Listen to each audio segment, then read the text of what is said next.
You wake up tomorrow morning and the house is dead silent. Not peaceful silent, wrong silent. The refrigerator isn't humming. Your phone screen won't light up. You flip the light switch, nothing. Head to the car, turn the key, and it won't even crank. You step outside and realize your entire neighborhood is dead. No power lines buzzing, no traffic sounds, no sirens in the distance. This isn't a regular blackout. You just lived through an EMP, and 90% of the electronics around you are now permanent paperweights. Here's what most people don't know. According to CISA, the Cybersecurity and Infrastructure Security Agency, an electromagnetic pulse event could damage significant portions of our nation's critical infrastructure, including the electrical grid, communications equipment, water treatment systems, and transportation. When that pulse hits, anything with a circuit board, anything with a microchip, it's done. Your smartphone, your generator, even your car's computer system, all fried in milliseconds. But here's the good news. There are household items, cheap ones you probably already own or can grab for under $20 that will keep working no matter what. And having these 11 items could mean the difference between total chaos and actually having a shot at getting through this thing. And I learned the hard way that expensive tactical gear doesn't mean much if you can't cover the basics. Today, we're talking about 11 household items that are EMP-proof, affordable, and honestly, more valuable than half the stuff sitting in most bun-out bags. Let's get into it. Number 1. Manual hand tools. The Department of Homeland Security warns that a major electromagnetic incident would force us to rely on manual solutions for tasks we take for granted. Think about it. When was the last time you actually used a hand drill or a manual saw? Most of us reach for the power drill every single time. Back in 2016, I was helping my brother-in-law repair his deck. His cordless drill died halfway through, and none of us, not one person, had a manual screwdriver that could handle deck screws. We had to stop the entire project. That was embarrassing. That was a Saturday afternoon inconvenience. Now multiply that by a nationwide blackout where nobody's coming to help. Here's what you need to understand. According to a study from the Energy Information Administration, the average American household experiences around 6 hours of power outages per year. 6 hours. Most of us have never gone more than a day without electricity. We're not just dependent on technology. We're helpless without it. A 2024 Statista survey found that over 60% of adults under 45 have never used a manual saw or wrench in their lives. That's a generation that grew up pressing buttons instead of turning handles. So, what do you actually need? Start with the basics. A good claw hammer, a set of screwdrivers, both flathead and Phillips, an adjustable wrench, a handsaw for cutting wood, a hand drill with bits. These aren't sexy prepper items. Nobody's making YouTube videos about hammers. But when a pipe bursts in your basement 3 days after an EMP and there's no plumber coming, that adjustable wrench becomes worth more than gold. When you need to patch a window, board up a door, or split firewood for heat, these manual tools are what stand between you and a very cold, very unsafe night. The other thing people forget is repair work. If society hits a reset button, which is exactly what happens after an EMP, the guy who can fix a broken door, patch a roof leak, or build a basic shelter becomes the most useful person on the block. You want to be that person, not the one knocking on doors asking for help. Stock manual tools now. Learn how to use them because after an EMP, your power drill is just another piece of scrap metal. Number 2, manual kitchen tools. Let's talk about food preparation because this is where most people are going to struggle within the first 72 hours. Your electric can opener, your food processor, your coffee maker, all useless. FEMA recommends keeping at least a 3-day supply of non-perishable food in your emergency kit. But here's the question nobody asks. Can you actually access that food without electricity? I learned this lesson in 2018 during a bad ice storm that knocked out power for 5 days. My wife and I had plenty of canned goods stored in the pantry. Great, except our only can opener was electric and plugged into a dead outlet. I ended up using a knife to stab open a can of beans like some kind of caveman. It worked barely that I nearly sliced my hand open in the process. That night, I ordered 3 manual can openers online. One for the kitchen, one for my truck, one for our bug-out bag. Manual kitchen tools are cheap, they last forever, and they work every single time. A manual can opener should be in every drawer in your house. I'm talking about the old school kind. The ones with the turning handle. You can pick one up for less than $10. Get a couple. Then you've got your manual coffee grinder. Now, I'm not a coffee addict, but I know plenty of people who trade their left boot for fresh coffee after a week without power. A manual grinder lets you turn whole beans into grounds without any electricity. If you've stockpiled instant coffee, great. But if you want real coffee, you're going to need a way to grind those beans. Hand crank meat grinders, manual egg beaters, hand-powered food choppers. These tools might sound old-fashioned, but that's exactly why they work. They were designed for a world that didn't have electricity. Our great-grandparents used these every single day. And guess what? They survived just fine. After an EMP, you're going to be living in their world whether you like it or not. Here's a practical example. Let's say you've got a 50-pound bag of wheat berries stored in your pantry. Smart move. Wheat stores for decades. But can you turn that wheat into flour without electricity? Not unless you have a manual grain mill. Same thing with meat processing, making pasta, grinding spices. Without these manual tools, half your food storage becomes completely useless. Don't let your preps become dead weight because you forgot a $15 hand crank tool. Number 3, fire starting tools. According to survival experts, fire is one of the core necessities for human survival, right up there with water and shelter. Fire gives you warmth, a way to cook food, a method to purify water, and a psychological boost when everything feels like it's falling apart. But here's the thing. How are you starting that fire after an EMP? Lighters and matches are both EMP-proof and you need to stockpile them. I keep waterproof matches in every bag, every vehicle, every corner of my house. Lighters too, the cheap disposable kind you can buy in bulk. These are some of the most affordable prep items you can get. A pack of 20 Bic lighters costs around $15. Waterproof matches, another $10 for a massive supply. For less than $30, you've got fire starting covered for months, maybe years if you're smart about it. But don't stop there. Ferrocerium rods, those are the metal fire starters you scrape with a striker to create sparks. Those are also EMP-proof and they last for thousands of strikes. I've had the same ferro rod in my truck since 2014 and it still works like new. You can find them for under $10. Magnesium fire starters. Same deal. Completely mechanical, no electronics, and they work even in wet conditions. Here's why this matters. The Energy Information Administration reports that over 40% of U.S. homes rely on electricity as their primary heat source. Think about that. Nearly half the country is going to be freezing after an EMP if they don't have an alternative heat source. Wood-burning stoves, fireplaces, fire pits, these become critical, but only if you can actually start the fire. I don't care how much firewood you've stockpiled. If you can't get it lit, you're just sitting next to a cold pile of logs. Now, before we go any further, I want to share something with you. I know how overwhelming prepping can feel, especially when you're trying to figure out where to start. That's exactly why I put together a completely free guide that walks you through one of the most important preps you can make, building a 90-day food supply on a tiny budget. This free guide reveals how to turn $50 into a 90-day food supply for when life gets unpredictable. It includes the exact shopping list with specific brands and prices, 37 essential preparedness items most people never think to stockpile, and simple storage tricks that work in any home or apartment, even if you're tight on space. You'll also learn emergency meals you can make with zero cooking fuel or electricity required, which is exactly what we're talking about with this EMP scenario. Plus, there's step-by-step guidance for scaling up from 1 week to 3 months with confidence and the one oil that stays shelf-stable and safe long-term. All of this is yours completely free. No tricks, no upsells. I personally use this system, and I want you to have it. The link is in the description below and also pinned in the comments. Just click it, tell me where to send it, and I'll get that guide over to you right away. Trust me, having a solid food storage plan in place is one of the best ways to reduce stress and build real confidence in your preparedness. All right, let's get back to the items that will survive an EMP. Number 4, water filtration and purification. Let's talk about the single most critical resource you need to survive.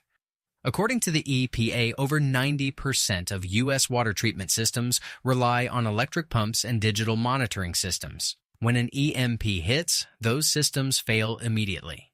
Municipal water plants go offline. Pumps stop running, and within hours, maybe days at most, your tap water shuts off completely.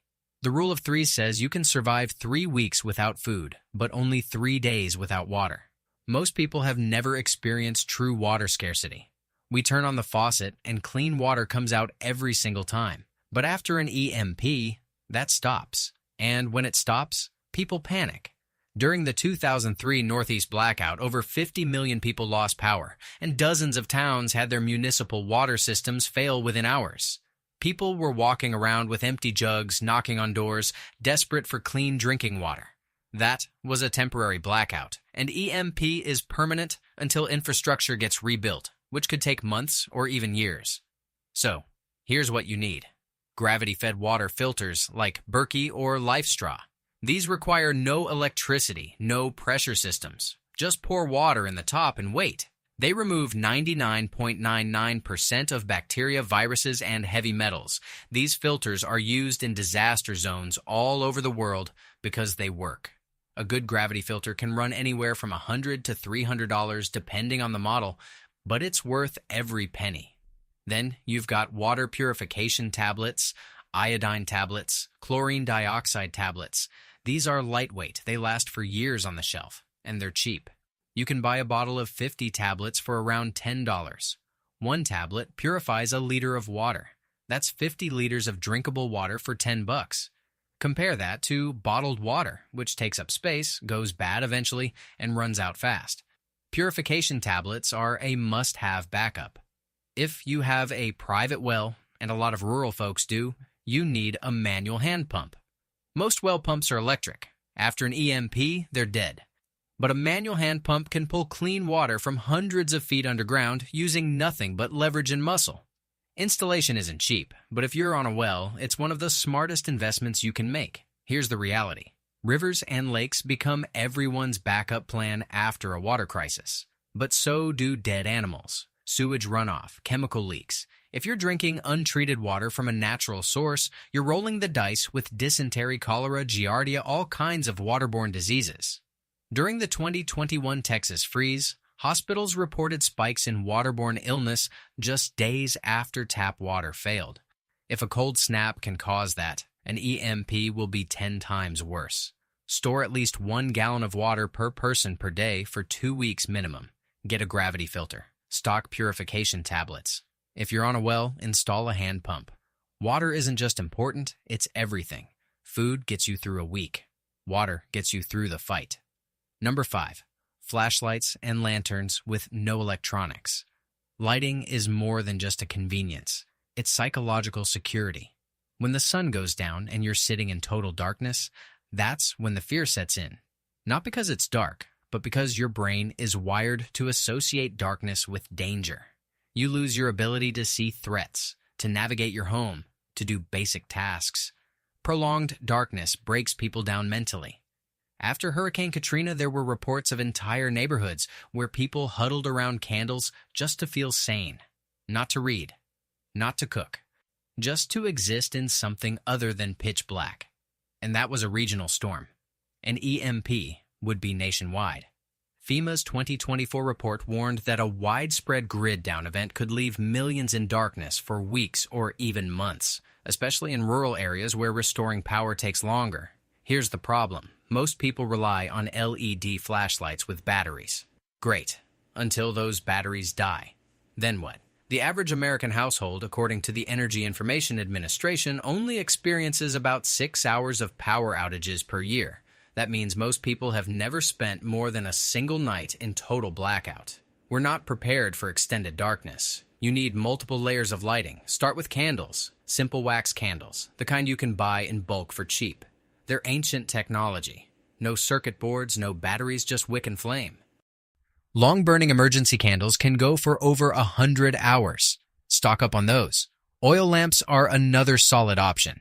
Kerosene lanterns, oil lamps with wicks.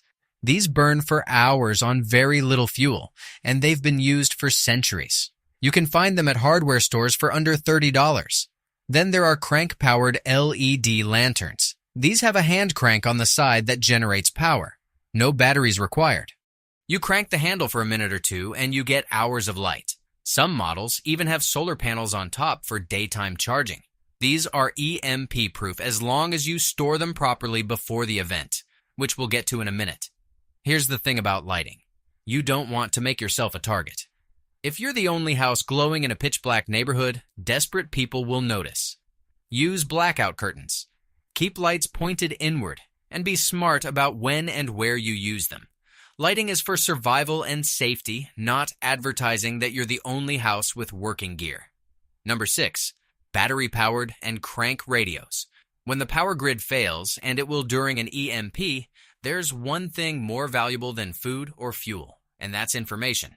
Because in a blackout, you won't know what just happened, where it's safe, or what's coming next. No phones, no internet, no news alerts. Cell towers have backup power for only 8 to 24 hours, according to the FCC. After that, they're dead, and you're flying blind in a world that's already gone silent.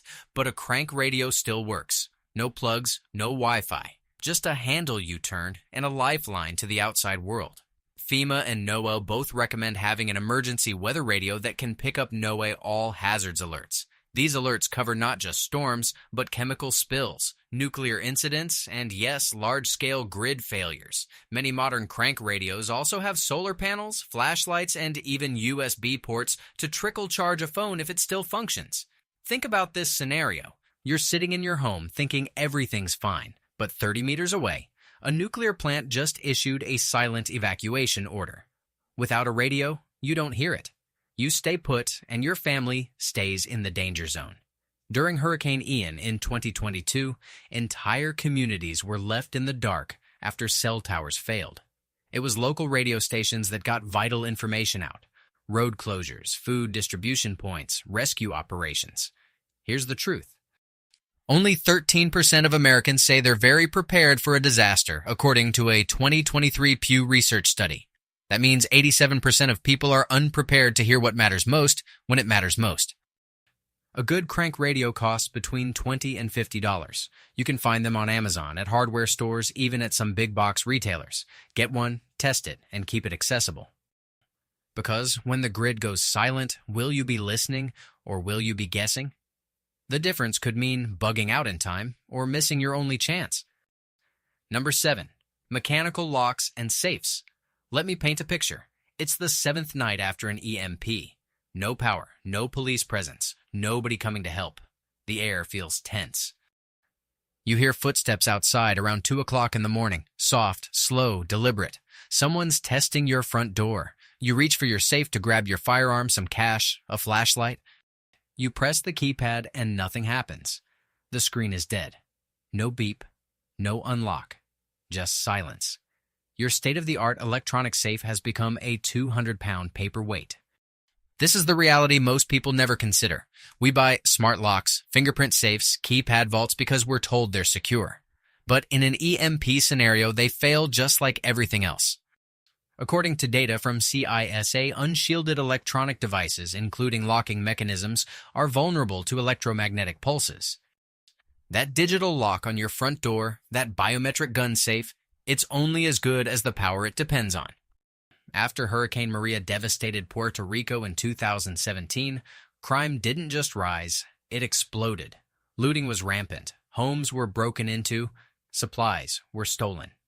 The one thing that stood between families in danger was whether they had anything to protect themselves and their property. Not just weapons, but access to them.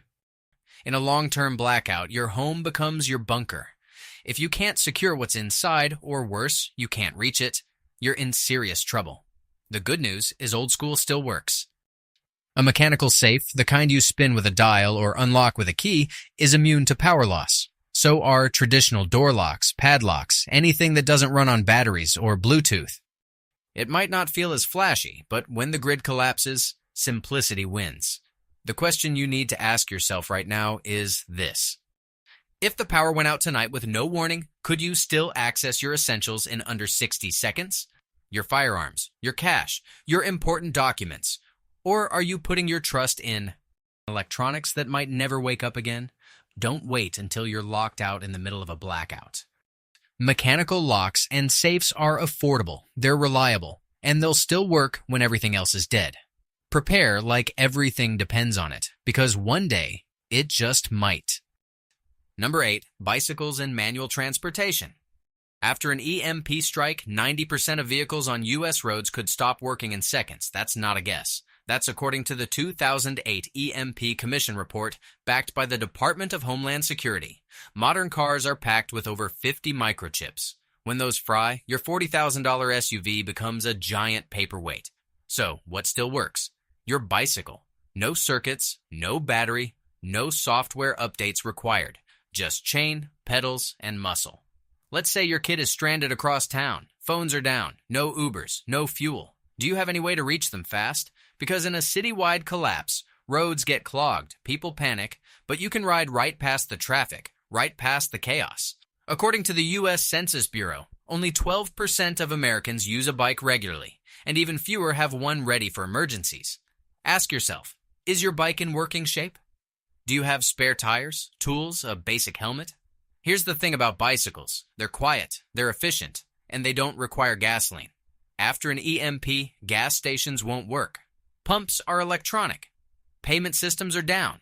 And even if you could somehow access the underground tanks, most stations only keep a few days' worth of supply. Bicycles become one of the most valuable forms of transportation because they run on human power, which is the one resource that won't run out. Stock a couple of bikes if you have the space. Make sure they're in good working condition. Keep a basic repair kit with tire patches, a pump, and a multi-tool. In a blackout world, the quiet hum of bike tires might be the only sound of hope left on the street. Don't wait to pedal when it's already too late. Number 9, non-electric heating and cooking. If the power grid goes down, you lose more than lights. You lose heat, you lose the stove, you lose the ability to boil water. According to the Energy Administration, over 40% of U.S. homes rely on electricity as their primary heat source. That means nearly half the country could be freezing in place after an EMP or major outage. Think about this scenario. It's January. Wind chills are below zero. Your neighbor's generator is dead. Solar panels are buried under ice. What's your plan when the thermostat hits 30 degrees and the power isn't coming back? FEMA warns that extreme cold after a disaster can be just as deadly as the event itself. Hypothermia can set in under 50 degrees, especially in kids or the elderly. Wood-burning stoves and fire pits become critical. Wood is everywhere. Fallen branches, cut logs, dead trees. A fire pit in your backyard isn't camping anymore. It's survival. If you have a fireplace, make sure it's functional. Stock firewood now. Learn how to process it and keep your fire starting tools ready. Because in a world without gas or grid, who's eating hot stew and who's eating cold beans? Don't wait until you're freezing to realize what you should have built months ago. For cooking, you've got options. Portable propane stoves work great if you have fuel. Charcoal grills, same thing. But the most reliable option is a simple fire pit or camp stove that burns wood. No propane required, no charcoal supply chain, just wood and flame. Learn to cook over an open fire. Practice now while it's still just a fun weekend activity, because after an EMP, it's going to be a daily necessity. Number 10, basic first aid supplies. When the hospitals are overwhelmed or unreachable, and they will be after an EMP, you're on your own for medical care. The Homeland Security report states that a large-scale EMP could cause massive delays in medical response, food distribution, and public safety efforts. That means if you cut yourself, if you get sick, if someone in your family has a medical emergency, you can't just call 911 and expect help. First aid supplies are cheap. They don't require electricity, and they could save a life. We're talking about bandages, gauze, antiseptic wipes, medical tape, pain relievers like ibuprofen, antibiotics if you can get them, tweezers, scissors, a thermometer. You can build a solid first aid kit for under $50. Add a good first aid manual, something like the Red Cross First Aid Guide, and you've got the knowledge to handle basic injuries and illnesses. Stock up on over-the-counter medications, painkillers, fever reducers, antihistamines, anti-diarrheal meds, anything your family uses regularly. These will be in short supply after a collapse. Also, if anyone in your household takes prescription medications, work with your doctor to get an extra supply if possible. A month or two of critical meds stored safely could be the difference between stability and crisis. Learn basic first aid skills now. Take a CPR class. Learn how to treat burns, stop bleeding, recognize signs of shock. This isn't just prepping. This is life skills that everyone should have anyway. When professional medical help isn't available, knowledge becomes just as valuable as supplies. Number 11, cash and barter items. Let's talk about money. After an EMP, your credit cards, your debit cards, your banking apps, all useless. ATMs won't work, banks will be closed, and electronic payment systems will be down indefinitely. But cash, physical cash, still has value, at least in the short term. Keep a stash of small bills at home. 20s, 10s, 5s, even 1s. You want small denominations because nobody's going to have change for a $100 bill when the world's falling apart. But here's the thing. Cash only works if people still believe it has value. In a prolonged collapse, barter becomes the real currency. What do people need that you can trade? Batteries, lighters, candles, food, water purification tablets, ammunition if you have it, medical supplies, alcohol, tobacco, coffee. These are all items that hold value in a crisis because they solve immediate problems. Think about it like this. If your neighbor has extra firewood but no way to purify water, and you have water purification tablets but no firewood, you've got to trade. Barter is the oldest form of commerce, and it still works when everything else fails. Stock extra supplies specifically for trading. It's not hoarding, it's strategic preparedness. All right, so we've covered 11 household items that will still work after an EMP blackout. Manual hand tools, manual kitchen tools, fire starting tools, water filtration and purification, flashlights and lanterns, battery-powered and crank radios, mechanical locks and safes, bicycles, non-electric heating and cooking, basic first aid supplies, and cash plus barter items. Every single one of these is affordable. Most are under $50. Some are under $10. And every single one could make the difference between barely surviving and actually having a fighting chance. Here's the big picture. An EMP isn't some far-off science fiction idea. It's a real threat that government agencies like FEMA, the Department of Homeland Security, and CISA have repeatedly warned about. In 2019, President Trump signed Executive Order 13,865 specifically about coordinating national resilience to electromagnetic pulses. Our government knows this is possible. They know our infrastructure is vulnerable, and they know most Americans are completely unprepared. The good news is you don't have to be one of them. You don't need a bunker or $1 million bug-out property. You need practical, affordable items that actually work when everything else fails. Start with one item from this list. Maybe it's a manual can opener. Maybe it's a water filter. Maybe it's a crank radio. Get that one thing, then build from there. Small steps stack fast. And before you know it, you've got a real plan, a real shot. Because when that day comes, and history tells us it's not if, but when, it won't be the strongest who survive. It'll be the calm, the ready, the prepared, the people who thought ahead, who didn't wait for permission, who took responsibility for their family's safety. Now, if you haven't grabbed that free guide yet, I really encourage you to do it. The link is in the description and pinned in the comments. It's called How to Turn $50 into a 90-Day Food Supply. It includes the exact shopping list, step-by-step storage strategies, and emergency meal plans that require zero cooking fuel. Everything you need to get your food security handled, even on a tight budget. Completely free, no strings attached. If this video gave you even one idea you hadn't thought of before, do me a favor and share it with someone who needs to hear it. Hit that like button, drop a comment below, and let me know which one of these 11 items you already have, and which ones you're adding to your list. And if you're not subscribed yet, hit that subscribe button because I'm putting out practical, no BS prepping content every single week. Stay calm, stay steady, stay prepared. I'll see you in the next